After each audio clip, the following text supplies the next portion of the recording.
नमस्कार आप सभी का, कैसे हैं आप लोग? उम्मीद करते हैं कि आप बहुत अच्छे होंगे। यूनिवर्सिटी ऑफ इलाहाबाद के जो भी बच्चे फर्स्ट ईयर वाले बच्चे हैं, चाहे वो बीएससी के हों, चाहे वो बीए के हों, चाहे किसी भी कोर्स के हों, अगर अभी तक आपने जो प्रोफेशनल कोर्सेज के बच्चे हैं उनका तो कम सीटें रहती है, तो वहाँ पे अपने डिपार्टमेंट में आप सबका काम सही चल रहा होगा। लेकिन बीए, बीएससी, बीकॉम में भी शायद एनरोलमेंट नहीं होता, लेकिन सेक्शन डिवाइड रहता है, उसमें भी कम बच्चे। लेकिन बीए और बीएससी में एनरोलमेंट करवाना कंपलसरी है और इस वजह से बिना एनरोलमेंट के आप अपना इंटरनल एग्जाम दे नहीं पाएंगे। तमाम विभाग नोटिस जारी कर रहे हैं।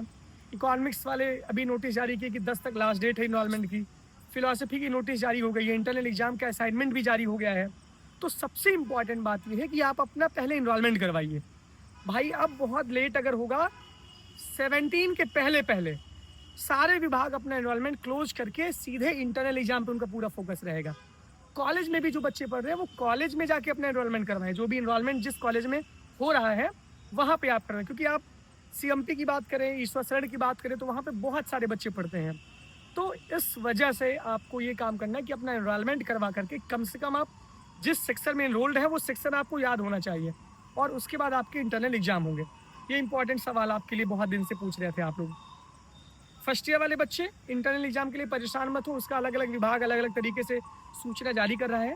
कॉन्टिन्यूअस इंटरनल असेसमेंट होता है, यानी कि ज़्यादा मत, आपको अगर असाइनमेंट दिया गया है तो हो सकता है वाइवा ले लिया जाए, साथ में हो सकता है आपकी लिखित परीक्षा ले ली, मतलब मल्टीपल टाइप के आपको मतलब क्या कहते हैं परीक्षाओं से गुजरना पड़ेगा। माइनर का असाइनमेंट दे देंगे, लेकिन अगर कॉन्टिन्यूअस असेसमेंट का मतलब होता है कि अलग अलग प्रकार की विधि आपके असेसमेंट, मतलब आपकी जो परीक्षा होगी अलग अलग प्रकार की, वाइवा हो सकता है, असाइनमेंट साथ हो सकता है, तो इस तरीके से। तो ये पूरा का पूरा इंटरनल एग्जाम का पूरा मामला था। बीएससी सीएमपी से नोटिस जारी हुई है कि 30 से लेकर के 6 या 7 तक कभी भी आपकी परीक्षा इंटरनल असेसमेंट हो सकता है। ईश्वर शरण की अलग कोर्ट नोटिस आई है, मेन कैंपस में फिलॉसफी की नोटिस अलग आई है, मेडिकल मॉडर्न की अलग आ रही है। तो सारी चीज़ें अपने नोटिस को आप ध्यान दीजिए, और हमारे Telegram channel Allahabad university express और इंस्टाग्राम से आप जुड़ जाइए।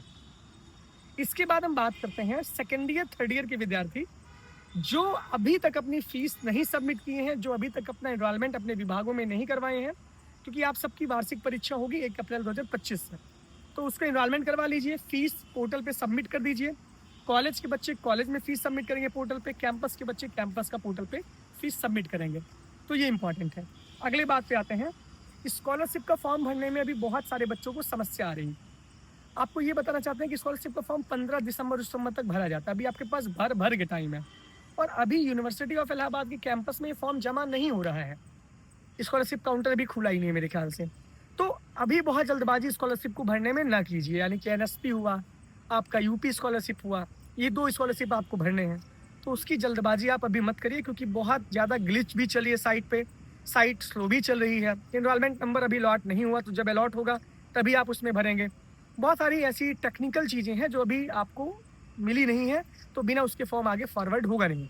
इसके पहले पहले आप इनकम सर्टिफिकेट बनवा लीजिए, जो भी कास्ट सर्टिफिकेट बनवा लीजिए, जो भी आपके लिए ज़रूरी डॉक्यूमेंट्स हैं। बैंक का अकाउंट आपका होना चाहिए, खुलवा लीजिए। बैंक अकाउंट नंबर से आधार कार्ड का नंबर दोनों सेम लिंक होना चाहिए, क्योंकि तभी पैसा आएगा। तो इन सब चीज़ों का ध्यान आपको रखना है। और बात हम करते हैं जो बच्चे बैक पेपर इम्प्रूवमेंट वाले बच्चे हैं, उनका अगर रिजल्ट आ गया होगा तो अभी आपका डेटा शो नहीं कर रहा है, तो इस वजह से परेशान मत हो। एक्सेल पे वो जा रहा है, वो चढ़ चुका है, बहुत जल्दी आपका डेटा शो होने लगेगा। ये बात हम कर रहे हैं जो एक्स स्टूडेंट हैं जिनका बैक लगा हुआ है, और जो बैक पेपर में पास है तो अगले कक्षा में प्रोन्नत हो जाएंगे, उनकी फीस जमा हो रही है, वो फीस जाके जमा करें। और जो बच्चे फेल हैं वो फिर से एनईपी के तहत पढ़ेंगे, यानी कि जो फर्स्ट ईयर में बच्चे फेल हैं उनको नई शिक्षा नीति के तहत ही पढ़ना है। तो उसका भी फॉर्म आएगा, फॉर्म आ ही चुका है। आपको ऑनलाइन जाके फीस पोर्टल पे जमा करना पड़ेगा, फिर जैसे सूचना होगी आपको प्रवेश भवन से मेजर माइनर सेलेक्ट करना होगा। ये सारी चीज़ें आपके लिए हैं, तो इस बात का बहुत ध्यान देना कि लगभग 2000 बच्चों का ईयर बैक लगा हुआ है, ये जान लीजिए। तो इस पर हम बात कर लिए। और कौन सा टॉपिक छूट रहा है, वुमेन्स हॉस्टल की कट ऑफ आ चुकी है पीडी की, और शताब्दी और महादेव एसएनएच की आ ही जाएगी। कल्पना चावला महादेवी वर्मा भर गया है, किसी को नहीं मिलेगा। गार्गी वार्गी की लिस्ट आ गई है। और दूसरी बात है, जो भी बॉयज हॉस्टल के बच्चे, मान लीजिए डायमंड जो भी छात्रावास हमारा है, एसएसएल किसी को मिला होगा, किसी को पीसीबी मिला होगा, किसी को जीएन झा में मिला होगा, तो सभी बच्चे जो भी लड़कियां हैं, लड़कियों के हॉस्टल में, लड़के हैं लड़कों के हॉस्टल में जाके रिपोर्ट करें। हॉस्टल से फॉर्म लीजिए, फॉर्म भरिए, फीस सबमिट करिए, फिर आपको कमरा छात्रावास अलॉट होगा। इसकी भी लास्ट डेट है, तो लास्ट डेट का इंतजार मत करिए, तुरंत जाके नाम आए तुरंत लीजिए, वरना आपकी सीट भर जाएगी, आप ऐसे देखते रह जाएंगे। तो ये सारी सूचना के साथ आज हम आपके बीच में उपस्थित थे, ऑल अबाउट इलाहाबाद यूनिवर्सिटी।